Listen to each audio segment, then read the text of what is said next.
रामायण के अनुसार भगवान राम ने सीता माँ का हरण करने वाले रावण को उसके पापों की सजा देते हुए उसका वध किया था। रामायण में ऐसे ही कई रोचक प्रसंग सुनाए गए हैं। इनमें से एक है सीता माता से जुड़ा वो रोचक किस्सा जिसमें माता सीता रावण को देखते ही अपने हाथ में घास का तिनका उठा लेती थी। रावण जब सीता जी का हरण करके लंका ले गया तब माता सीता अशोक वाटिका में वट वृक्ष के नीचे बैठकर केवल प्रभु श्री राम का स्मरण और चिंतन करती रहती थी।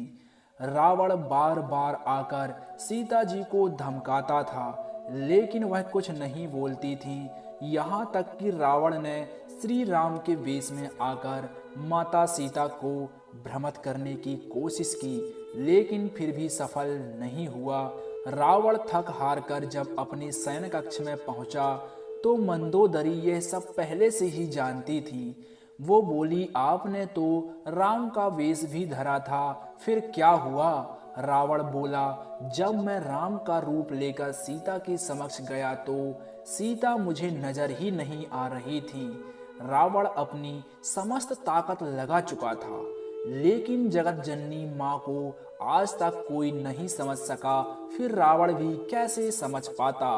लेकिन लंकापति रावण भी कहाँ हार मानने वाला था। उसने फिर से माता सीता के करीब आने का प्रयास किया। वह सीता माँ से आकर बोला, मैं तुमसे सीधे सीधे संवाद करता हूँ, लेकिन तुम कैसी नारी हो कि मेरे आते ही घास का तिनका उठाकर उसे ही घूर घूर कर देखने लगती हो। क्या घास का तिनका तुम्हें राम से भी ज्यादा प्यारा है? रावण के इस प्रश्न को सुनकर माता सीता बिल्कुल चुप हो गईं और उनकी आंखों से आंसुओं की धार बह पड़ी।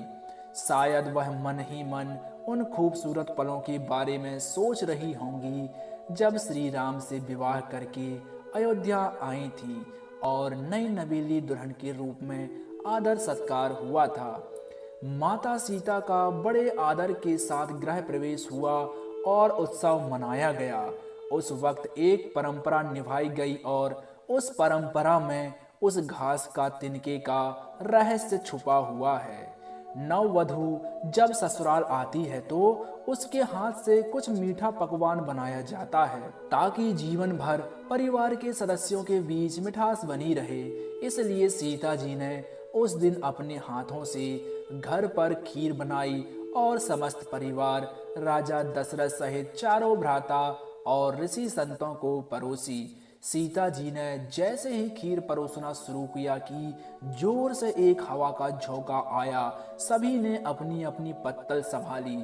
सीता जी को समझ पाती कि राजा दशरथ जी की खीर पर एक छोटा सा घास का तिनकर आकर गिर गया। सीता जी ने उस तिनके को देख लिया, लेकिन अब खीर में हाथ कैसे डालें ये प्रश्न था। तब सीता जी ने दूर से ही उस तिनके को घूर कर जो देखा तो वो तिनका जलकर राख का छोटा सा बिंदु बनकर रह गया। सीता जी ने मन ही मन सोचा कि अच्छा हुआ किसी ने नहीं देखा। लेकिन राजा दशरथ यह सब देख रहे थे।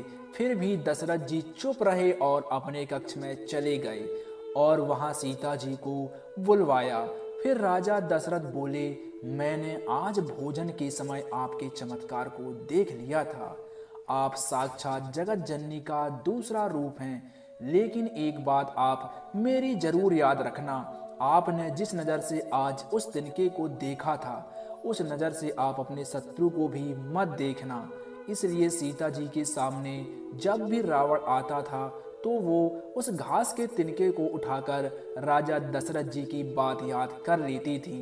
सीता जी चाहती तो रावण को अपनी एक नज़र से ही भस्म कर सकती थी, लेकिन राजा दशरथ जी को दिए वचन की वजह से वो शांत रही। दोस्तों, वीडियो कैसी लगी कमेंट करके बताइएगा और यदि चैनल पर नए हैं तो चैनल को सब्सक्राइब कर लीजिएगा।